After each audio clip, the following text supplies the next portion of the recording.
Hi guys! Samahan niyo ako maglibot-libot at nang makalanghap ng sariwang hangin.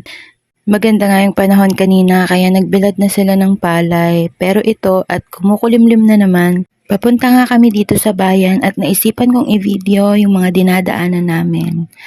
Napakaganda ng mga tanawin dito. 2 o 3 beses lang kasi kami kung umuwi sa isang taon dahil may mga trabaho kami.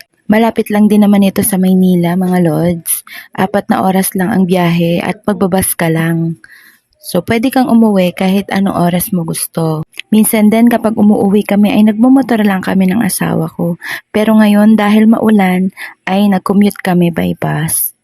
Marami nga ring pasyalan dito pero dahil busy nga kami sa preparasyon ng debut ay hindi na kami nakapaggala-gala pa.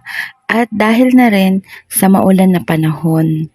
So sa susunod ko na lang kayo ipapasyal dito mga lods.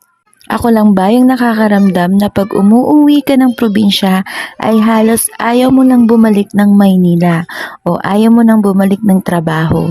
Gusto mo na lang ay nagstay ka na lang sa bahay ninyo dahil namimiss mo dito. Pero hindi pwede. Kailangan pa rin nating bumalik at magtrabaho. Siguro kapag nakaipon na tayo at meron na tayong pangnegosyo, ay pwede na tayong magstay sa probinsya. O kahit saang lugar natin gusto. Ang importante kasi ay makakasama mo ang pamilya mo at kung saan ka masaya ay doon ka mag-stay.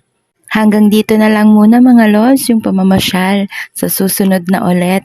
Maraming salamat sa palaging pagsuporta at panonood ng mga videos namin. Huwag kalimutang mag-follow, like, and share.